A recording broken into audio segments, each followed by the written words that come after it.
and I'm the financial education director. I've been there for 8 years. I also teach at Longwood as an adjunct professor there, and I chair the Jumpstart Coalition for Personal Finance here in the state of Virginia. So, as we go through the presentation, if you guys have questions, please feel free to ask. When it comes to money, how many of you guys kind of feel a little overwhelmed? Anybody? Okay, yeah. So money, I always tell people to try and separate themselves emotionally when it comes to their finances, especially if you're getting ready to create a budget. Because I think sometimes we feel very overwhelmed, and the last thing we want to do is look at everything and analyze it, because that in itself is overwhelming. So it's almost like you need to take a step back and don't get overwhelmed, don't pull the covers over your head, but really have a plan. And I always say personal finance, not rocket science. It's one of two things. You either make more money or you spend less money. And spending less money includes a budget. Without a budget, it's really hard to cut back on your spending. And basically, the budget, all it does, it just sets you up so you have allocated everything accordingly. So when you do go out, you know exactly how much you can spend. And then also, I want you to think about what budget busters you might have. So, and how those influence our spending. So those might stem from things as early as childhood. My first money memory was one where I got hand-me-down clothes, and my mom made me wear them to school. And so I walk into school, and all the kids, they make fun of me. And so that like stuck in my head. So guess what I like to spend my money on? Clothes and shoes, right? So I know if I'm trying to save money, where do I need to stay out of? The mall, things like that. And I do. I really have to make a conscious effort, because if I walk into the mall, I'm going to spend money just because I'm at the mall. Also thinking about your background, I'm adopted, and you know, research psychologists would say that adoptees have issues, which I don't know. I probably have a few issues. But one of the issues that they talk about is being a people pleaser. And I am very much a people pleaser. And I like to go out. I like to socialize. So I know within my budget, I know I'm already going to do that, because that's part of me. That's part of my nature. So if I'm already knowing I'm going to want to go out and be with my friends and maybe buy dinner or whatnot, I need to make sure I budget for it. That's okay to do.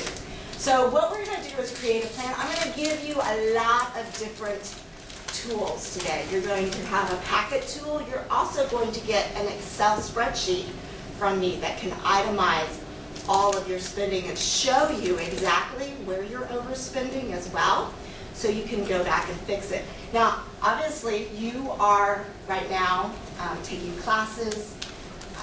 Some of you, anybody working as well, or I'm not sure how it all works with internships or residencies or things like that. All right, so I'm sure money at this point is not necessarily fluid. So when we're looking at that income, you know, you guys are probably having to take student loans, things like that. So just keeping all those things in mind. Student loans can be considered income. You just have to know you're going to pay them back. And I know they're doing another section on financial aid as well. But at this point in time, you want to budget out that money once that tuition is paid. If you have anything extra for living expenses. So there's basically two parts to your budget. There's income versus expenses. And then ultimately, you want to meet some financial goals. So somebody give me, and when we speak of goals, we want goals to be very specific, measurable, and reasonable. Okay, I don't want you to say, okay, I just want to get out of debt, or I want to save money. I want a specific number with a specific amount. So somebody just throw out a money goal that they might have. Yeah, within 5 years of graduation. Okay, so how much are we talking? When all is said and done, say 80. Oh, wow. Okay. So I say, oh, wow, because one of the things that you've got to keep in mind within that 5-year span, it's going to be very, is that realistic within 5 years? Let's look at it, okay? 5 years is 60 months.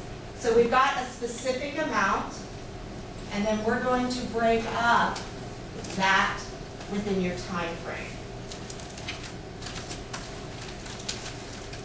And I'm not including interest at this point, okay? We're just looking at the principal. Okay. So you're looking at $1,333 a month you would have to pay on your $80,000 loan for 5 years. All right, let's say you get paid twice a month, okay? That's going to be $667 a paycheck. That was more reasonable, right? A little bit.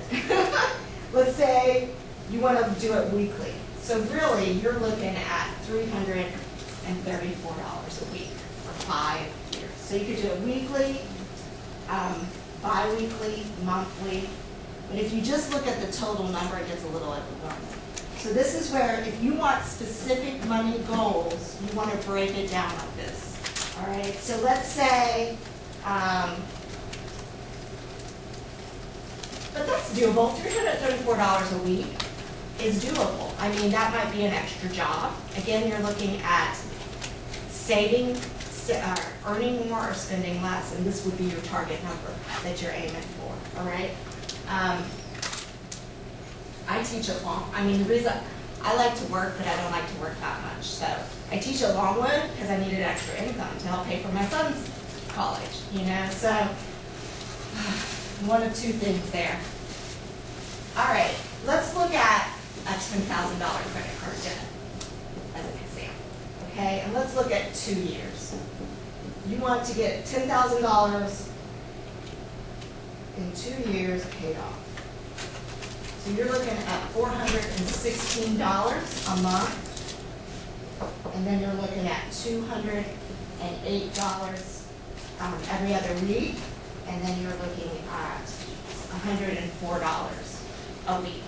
So we're breaking it down. So this is your target number if you were looking at either saving $10,000 or if you were looking at paying off the debt. All right? So this is where you want it. You don't want to just say, I want to save money, I want to get out of debt. You want specific numbers. So I would encourage you, as you start in the budgeting process, to gather up all of your information. One of the key things you're going to want to look at is what your interest rates are on any debt that you have, because you want to pay the debt with the highest interest rate off first. It's going to save you money over time. All right? So now that we're looking at the goals and we've talked about breaking it down to a specific number, and you can look at this as short-term, we can look at it as short-term, mid-term, or long-term goals. The more money you make, the more taxes you get to pay. Isn't that lovely? So when you create your budget and knowing what you're going to spend, you're always going to base it off your net. Now, as we're looking at income, your student loans can be considered income at this point. So, but you're going to want to maybe allocate them, depending on the time frame of when you receive your student loans, out. So let's say you had an excess of, $1,000 at the end of the day, and you had 5 months till your next student loans came out. You would want to allocate that monthly. So you're looking at a monthly budget. All right, so we're going to base our spending off of our net. The first thing you're going to do is what we call pay yourself first.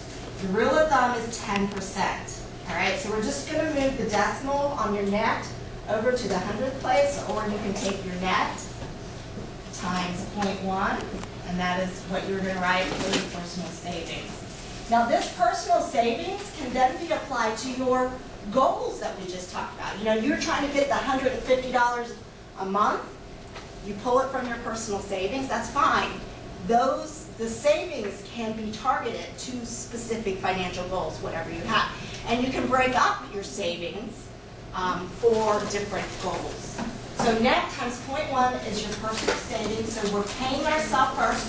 You will find, And I don't know about you, if I get paid and my money goes in my checking account and I don't put any in savings or retirement, I'm going to spend it simply because it's there. So you need to automatically put it into another account where it's not necessarily even attached, because how easy is it to click over from savings to checking? Completely easy. So maybe even putting savings into a different financial institution is not a bad idea. Also, there are things called CDs or savings certificates. Banks call them CDs, credit unions call them savings certificates, but you can funnel money into a CD or savings certificate and earn interest, a higher rate of interest on that money over time, and your money's locked in. So you're going to get a slap on the wrist if you try to touch your savings at that point. You can lock your money in for 3 months, 6 months, 12 months, 24, 5 years. The longer you lock in your money, the more interest you'll get, okay, is how those types of things work. But there are different accounts that if you're having a hard time saving, they can help make you save, okay? So we have our savings. Next, go ahead and write, you're going to write health insurance. And maybe this comes with your job, maybe it doesn't, but my guess is you're still going to have to pay some sort of premium there. So we'll do just $50. Next is housing. Now when you think of housing, the rule of thumb is 1/3 of your income. All right? So you're going to take your net and divide it by 3. And that is how much you are going to spend on your on your rent, on your rent. Now, if you buy a house, there's 4 components to a house payment. There's principal, interest, taxes, and insurance. Those 4 things need to slide into that 1/3 rule. Okay? Now, if you're just looking at rent, you're just looking at that monthly payment. But obviously, there's financial benefits to owning a home in the long run, but you want to make sure that you can afford that house. The worst thing you guys can do is to get into a place you cannot afford, because that payment is not going away. It's probably just going up, not down. So, you know, you start off making 50 grand, you're netting around $3,200, you're going to look at an apartment that's about $1,050. If you were looking at an $1,800 apartment without a roommate, you're going to be struggling. All right? So that 1/3 rule. Now, I'm just going to give you some of these other numbers, and these are just actually on the low end of things. Electric/gas, 100. And we're going to say you're not married and you have no children in this scenario. Water, 50.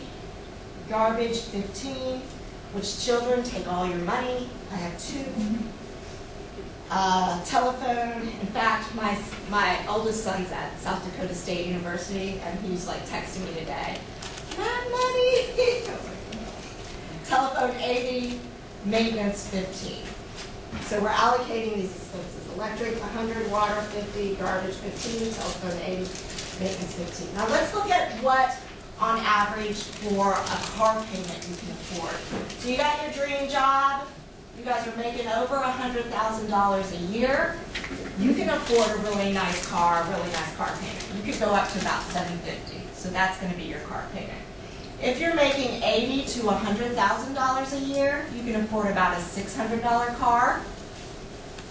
50 to 80, you're looking at about a $300 payment that you can afford. 30 to 50, 150. Now less than 30, you're actually shouldn't have a car payment. So that's either public transportation, your bike, or just not having a car payment at that point, because it's tight. And actually, guys, the bracket $30,000 to $40,000 is, I believe, the hardest bracket when it comes to budgeting and balancing things, because a lot of people that are in the $30,000 to $40,000 have a college education, they have student loans, they have a car payment, and at the end of the day, money is really tight in that bracket. All right, then gas. We're going to break up your expenses. So keep in mind with transportation, it's one of those things that you're still going to budget for, even though you even though you're not gonna have that cost every month necessarily. But, so we're budgeting higher if our car is worth more. So $350 for gas if you're over 80 grand. $200 for gas if you're under 80 grand.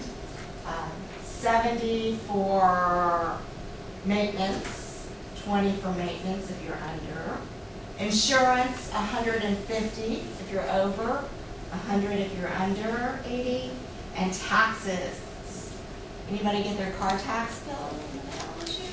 I hate that bill because it comes like once or twice a year depending on where you live. And anyway, it's based on the amount of worth that your car, how much your car's worth. So the more your car's worth, the higher the tax is going to be. So 70 if you're above 80, 20 if you're below. All right, student loans. So we're going to account into student loans. Now, I was just talking to someone, and I know one of your sessions is going to be on financial aid, that she was asking me about student loan forgiveness programs, things like that, and they do exist. They never existed when I was going through school. But depending on where you land, nonprofit work, government work, even some university work, can qualify for student loan forgiveness over time. The key with student loan forgiveness, if you guys get into that program, you've got to make your payments on time. You can't default. Because if you default or are late on those payments, that's one of the qualifications to be in that program. All right? So for student loans, we're going to say if you make $100,000 or more, you have a $600 student loan. 80 to 100, we'll say 400. 50 to 80, 250, 30 to 50, 150. Okay. Now, groceries. Groceries is one of those budget busters. How often have you gone into Walmart or Target or the grocery store, wanted two things, walked out with like a bunch? So a couple of different strategies you can use for that as well. There's like the cash only. So don't even take your credit or your debit card in that because that kind of just gives you that psychological, I have unlimited power. Take $100 with you. And I guarantee you'll watch everything you put in your cart and then you'll have to put some back if you go over. So, just setting yourself up, budgeting is really about planning and setting yourself up so you know what your weaknesses are and then you can kind of allocate.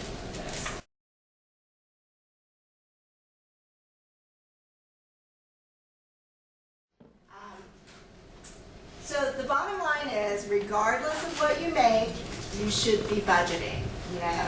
Making 20 grand, making 100 grand, because especially if you guys have goals, you're going to want to eventually meet with a financial planner to work through for long-term savings investments. But even simple goals for vacations, paying down that debt, those can be broke up, just like we talked, and then whatever's left. Now, think about this. Did I give you children? Yeah. Children are very expensive. I have a friend who pays about $1,300 a month for her two kids just to go to daycare. Daycare, that's it. That's not clothing, feeding, anything else. So, you had about $1,200 left at the end of the month. That would pay for daycare. Yeah. So, just goes to show you how quickly your money goes.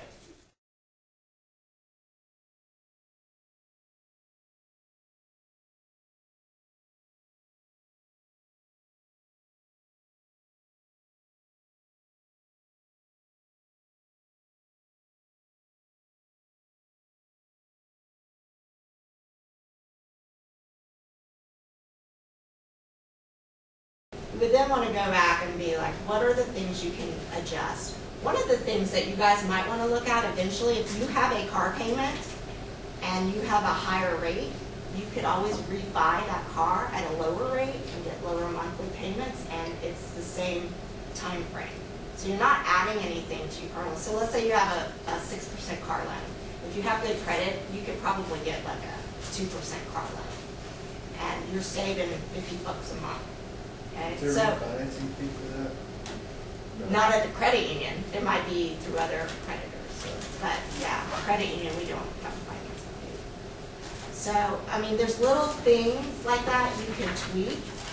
simple things like interest rates, other things.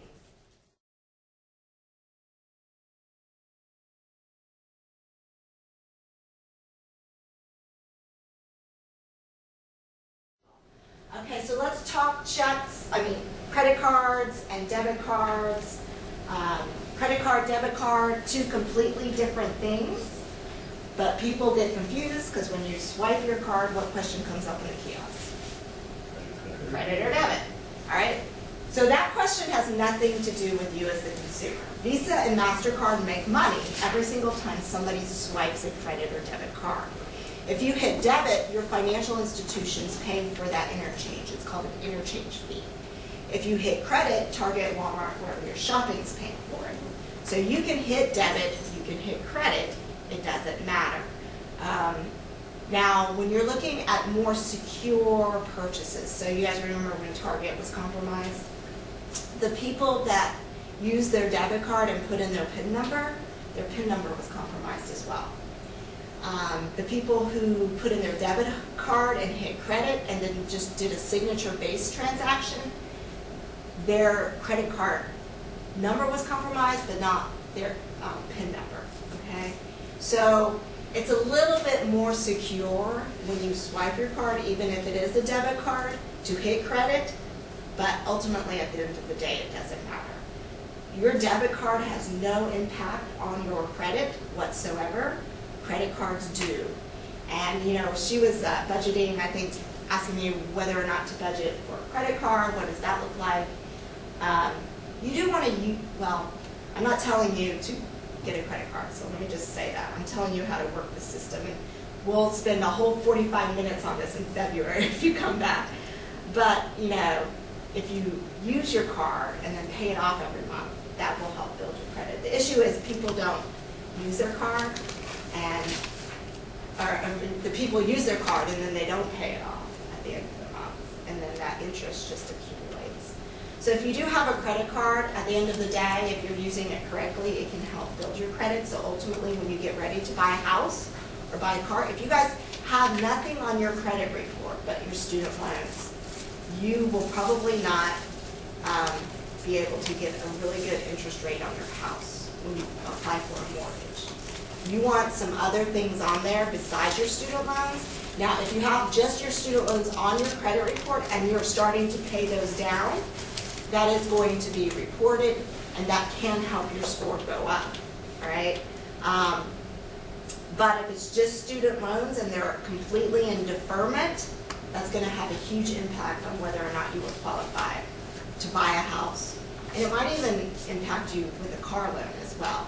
So getting a credit card and using it and paying it off and not maxing it out, that can be kind of another balance to help build your credit over time. So ultimately, when you guys are ready to buy a house, I think you were talking about, I'm in debt, but I should just get a house because I'm throwing rent towards somebody at this point, right? And then at least you're paying down the mortgage when you get the house. So it's not necessarily a bad thing to do. Yes? Do you recommend like a credit card company that's like student friendly for building credit? And You know I work for Virginia Credit Union, right? But just keep in mind, credit unions are different from banks. Yeah. Credit unions are not-for-profit cooperatives. So we're owned by our members. We don't have shareholders, so our interest rates are lower. We have a starting credit card rate at like 8.9%. They have introductory rates on other types of cards. Just keep in mind, a lot of times the introductory rate lasts 6 months. And then if you don't pay what you charged on the card off at the end of the 6 months, they're going to charge you back interest. Okay, so we've seen that as well. So just be careful, know what you're signing up for. But I would say credit unions, any credit union would probably be better than other types of financial institutions. Other than that, I would go with who you bank with, because you already have a relationship with them, and it would probably be fairly easy to do that if you're banking with somebody at this point. So, yeah. Yes. Is it best to get a credit card now if you've never had a credit card in the past and build your credit throughout the 4 years, or should we wait till coming from to school? Should I wait till at graduate pharmacy to get a credit card, or should I start right now? Okay, so your credit score ranges from 300 to 850 and can be set monthly or daily depending on what is being reported to the credit bureaus. It just depends on what your long-term goal is. If you're not getting ready to buy a house or buy a car within the next 4 years, that's not something you're really worried about, I wouldn't really even worry about that at this point. I would, if you're getting ready, so let's say you're at the end of your time, you've got 1 year left, and you're thinking, well, at the end of this year, I'd really like to buy a house. That's when I would probably, because you can build credit over a 6-month to a 1 year span, starting from nothing, okay? So, or, you know, if you have student loans, start paying a little bit down on those student loans. That's reported and can bring your score up. You just got to make sure if they are private student loans, so these are not your government-backed subsidized, unsubsidized loans. If they're private student loans, you got to make sure that there's no prepayment penalty on those types of loans. What is prepayment? Prepayment penalty is that they charge you or fee you if you pay your loan off early. And that's because they're anticipating getting interest, and so if you pay it down earlier, then you're... Absolutely. So they'll slide in different fees and such. So, you know, it just depends on what type of loan you have, but I would look just to make sure. Your government-backed loans are not going to have prepayment penalties on them. Okay? So, yes? What are the main catches on if you're going to get a credit card? What type of penalties should you best avoid? Oh, for credit cards? Yeah. So they have, credit card companies can be crazy. Yeah. It's like 2 or 3 that you should like. Well, you just want to be aware of in a personal situation. the late payments, that those can range. So if you're late making your payment, they can charge you up to, like, I've seen $40 to $50 for a late payment. We don't. I think ours is, if anything, it's 20. If that, I don't even know. But you know, late payment fee. Be careful about ever getting cash advances with credit cards, because the interest rate on cash advances for most credit cards is a lot higher than if you just did purchases with the cash with your credit card. So you go to Target, they might charge you, you know, 8%. You go to the ATM, get cash out, they charge you 20%. So that's something that they make a lot of money on, as well as cash advances. So yeah, good questions. Hope this was helpful to you guys.